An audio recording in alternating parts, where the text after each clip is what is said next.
जय हिंद दोस्तों, स्वागत है सब एग्जाम एकेडमी के एक और नई वीडियो में। दोस्तों आज का वीडियो बहुत ही ज़्यादा खास होने वाली है। अगर आप सीआरपीएफ में जॉब करते हैं ऑलरेडी कांस्टेबल पद पे या बिगुलर माली पेंटर इन सब पदों पे आप जॉब करते हैं और आप अपना करियर जो है नेक्स्ट लेवल तक लेके जाना चाहते हैं, आप वहीं पे नहीं रहना चाहते, सोचते हैं कि कोई डिपार्टमेंटल एग्जाम दे करके हम अच्छा पोस्ट ग्रहण करें और अच्छे से अपना नौकरी को व्यतीत करे प्रोफेशनल तरीके से। तो मैं आज एक ऐसे ही पोस्ट के बारे में बात करने वाला हूं जो कि सीआरपीएफ में एग्जिस्ट करता है। सीआरपीएफ का क्रिप्टो साइफर जो कि सिग्नल का एक ब्रांच है जिसमें हेड कांस्टेबल साइफर आप बनते हैं।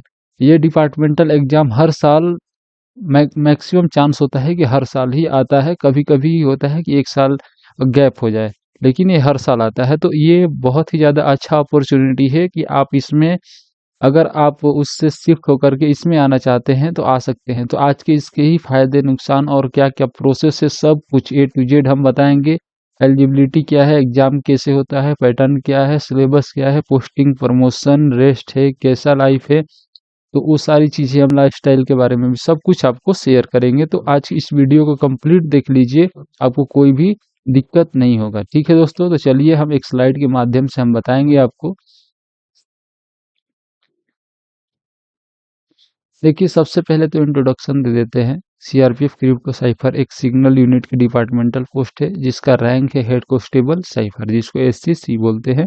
टेक्निकल और कॉन्फिडेंशियल ड्यूटी से जुड़ी होती है, जैसे मतलब कोड डिकोड करना होता है इनको, कोई भी चीज़ को सीक्रेट, कोई भी मैसेज को सीक्रेट करना और कोई सीक्रेट मैसेज को डिक्रिप्ट करके उसको फिर हेड ऑफ ऑफिस में पहुंचाना, मतलब जो भी वहाँ के कमांडर हैं, जैसे कमांडर, तो उनको पहुंचाना।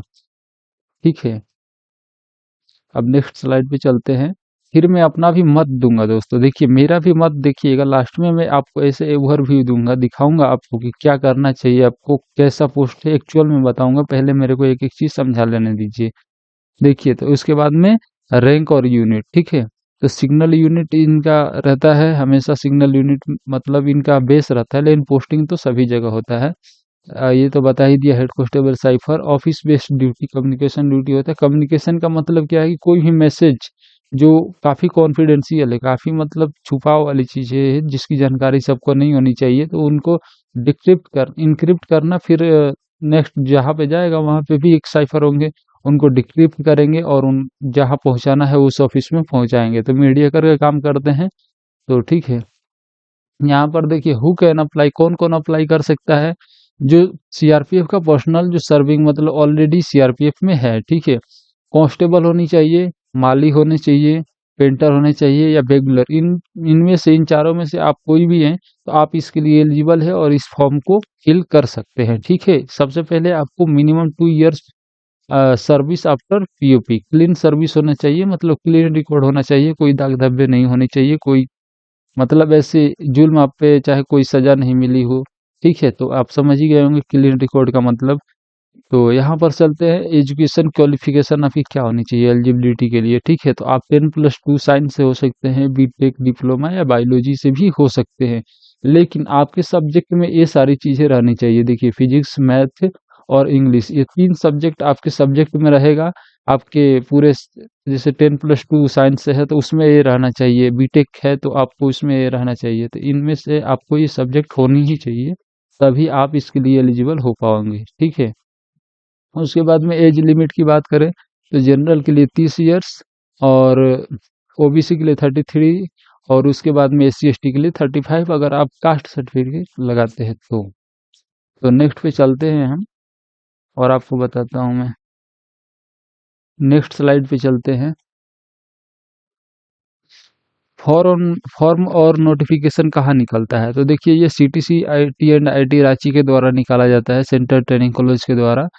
और ये इसका ट्रेनिंग का भी रिस्पॉन्सिबिलिटी सीटीसी रांची को ही होता है। ठीक है, और ये फॉर्म जो भी है आपके डिपार्टमेंट में पब्लिश होगा तो आपके ऑफिस में आ जाता है। ठीक है, इसका फॉर्म फिलिंग प्रोसेस क्या होता है, तो नोटिफिकेशन जब भी निकलेगा उसके 1 वीक का टाइम मिलता है, उसके अंदर ही आपको भरना होता है। जल्दी से जल्दी आप अप्लाई करें, नहीं तो डेट भी चला जाएगा। ठीक है, ऑनलाइन अप्लाई नहीं होता है, आप जहाँ भी ड्यूटी प्लेस में है वहाँ पे ऑफिस होगा, आप ऑफिस में जाके संपर्क कीजिए और वहाँ से अपना नॉमिनेशन करवाइएगा, और जो भी फॉर्म फिलअप का प्रोसेस होगा वो मैं बता दूंगा जब आएगा तो आप हमसे जुड़ भी सकते हैं, ठीक है। तो यहाँ पर देखिए एलिजिबिलिटी लिस्ट, जैसे कि सीटीसी रांची जब भी आप फॉर्म भरिएगा तो आपको कंफर्मेशन कैसे मिलेगा, तो आपको सीटीसी रांची द्वारा एक एलिजिबिलिटी लिस्ट पब्लिश करता है, सिर्फ एलिजिबल लिस्ट वाले कैंडिडेट ही एग्जाम दे सकते हैं, ठीक है दोस्तों।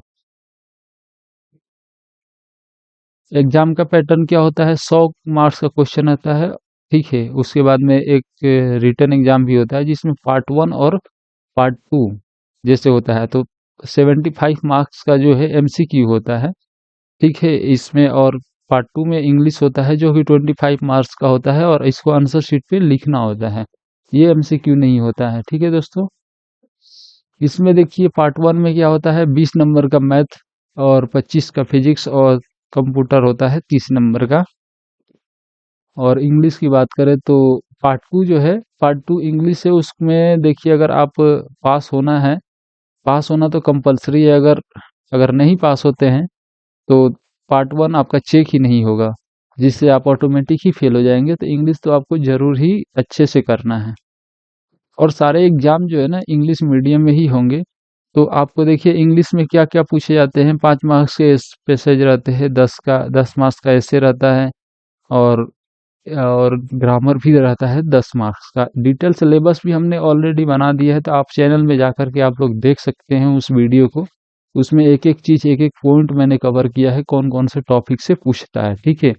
और आपके इसके लिए स्टडी मटेरियल चाहिए तो मैं आपको बता दूंगा, SubExam.com आप गूगल में सर्च कीजिएगा, SubExam ASUBEXAM सर्च कीजिएगा और जाइएगा इस वेबसाइट पे, आप लोग को वहाँ पे स्टडी मटेरियल भी मिल जाएगा। नहीं तो दूसरा वीडियो भी आप देख सकते हो, उसमें मैं बताया हूँ, ठीक है। और यहाँ पर सिलेबस देखिए, फिजिक्स मैथ का 12th लेवल का होता है, और कंप्यूटर जो है बेसिक कंप्यूटर से पूछा जाता है। बेसिक कहने का मतलब बिल्कुल बेसिक नहीं, आपको स्टडी मटेरियल लेना ही पड़ेगा। आपको देखिए आप हमसे डायरेक्ट व्हाट्सएप पे भी मैसेज कर सकते हैं, मैं बता दूंगा कैसे खरीदना है, ठीक है। तो व्हाट्सएप नंबर भी मेरे वेबसाइट पे ही मिलेगा, वहाँ पे व्हाट्सएप का भी साइन रहता है, वहाँ पे डायरेक्ट आप लोग आ सकते हैं। तो वेबसाइट SubExam.com, ठीक है। यहाँ पर नेक्स्ट चलते हैं। यहाँ पे पोस्टिंग का एरिया क्या होता है, देखिए बटालियन में होता है, जीसी में होता है, सीआरपीएफ के सभी डिपार्टमेंट। फील्ड ड्यूटी नहीं होती है, ऑफिशियल ड्यूटी होती है, मतलब ऑफिस में ही इनकी ड्यूटियाँ होती है, कंपनी वगैरह।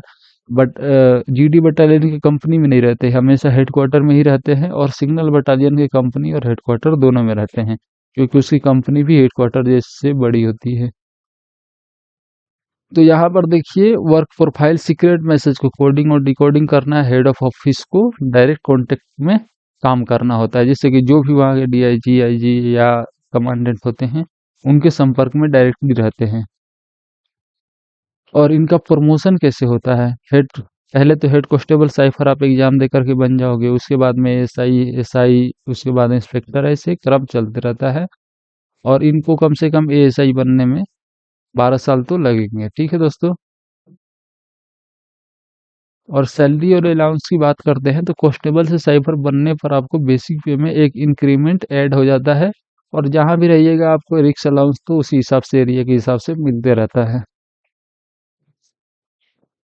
कौन अप्लाई कर सकते हैं, जो कि टेक्निकल इंटरेस्ट वाले कैंडिडेट हैं, जो सिग्नल और कम्युनिकेशन फील्ड में आना चाहते हैं, पसंद करते हैं। और मैं अपना राय बताऊंगा अभी, ठीक है। कंक्लूजन पे मैं आता हूँ और आपको बता दो, देखिए सीआरपीएफ क्रिप्टो साइफर एक ट्रस्टेड और स्टेबल टेक्निकल पोस्ट है, कंक्लूजन में बता ही देता हूँ, और सिग्नल लाइन में करियर बनाने वालों के लिए बेस्ट ऑप्शन है। देखिए दोस्तों, साइफर पोस्ट जो है एक जियोज वाली लाइफ है, ठीक है। अगर आप ओआरएस में रह के भी जियोज की जैसा रहना चाहते हैं, और बिल्कुल रेस्ट में रहना चाहते हैं, सोचते हैं कि हम रेस्ट में रहें और हेडक्वार्टर में ही ड्यूटी निकल जाए जीडी बटालियन में, आप फील्ड में ना जाएं, आराम से ऑफिशियल काम में, जैसे मिनिस्ट्रियल मिनिस्ट्रियल का आप जॉब देखते हैं, मिनिस्ट्रियल और इसमें कुछ खास अंतर नहीं है। बस एक ही अंतर है कि मिनिस्ट्रियल को सुबह शाम माथा पेची करना पड़ता है, और इनको आराम से अपना काम करना है और आराम से रेस्ट करना है, ठीक है। और हमेशा हेड ऑफ ऑफिस के कांटेक्ट में रहते हैं, तो हमेशा इनकी जान पहचान भी अच्छी खासी रहती है। तो कोई भी दिक्कत नहीं है, आप जियो वाली लाइफ जी सकते हैं, लेकिन आप ओआरएस ही है ऐसा मत सोचिए। ठीक है, तो अपनी लिमिट में तो हमेशा ही रहना पड़ता है। ठीक है दोस्तों, तो ये हमारा कंक्लूजन है और बहुत ही अच्छा पोस्ट है। आप इसको एग्जाम दे करके आ सकते हैं, और आप इसमें इंटरेस्टेड है तो हमसे कांटेक्ट जरूर करें और स्टडी मटेरियल लें। और बहुत ही सस्ते प्राइस में आप लोगों को हम स्टडी मटेरियल प्रोवाइड करा देते हैं, जिसको आप तैयारी करके एग्जाम इजीली क्रैक कर पाएंगे। तो आप जाइए SubExam.com पर, जैसे कि हमारा यूट्यूब चैनल भी सब एग्जाम लिखा हुआ है, तो आप गूगल में सर्च कीजिएगा सब एग्जाम, तो ऑलरेडी आ जाएगा वो वेबसाइट। उसमें जाना है, शॉप क्या एक दिखेगा, शॉप में जाइए, नहीं समझ में आएगा वहाँ पे कॉन्टेक्ट का ऑप्शन दिखेगा, व्हाट्सएप का क्लिक करके मेरे को मैसेज कर दीजिए, आपको कोई भी दिक्कत नहीं होगा। तो आप मेरे से डायरेक्टली आकर के ले सकते हैं, कोई दिक्कत नहीं होगा। तो चलिए, आज की वीडियो इतना ही। अगर कोई भी कंफ्यूजन होता है तो आप कमेंट करके पूछ सकते हैं, कि इस पर वीडियो मैं बना दूंगा। ठीक है दोस्तों, तो धन्यवाद।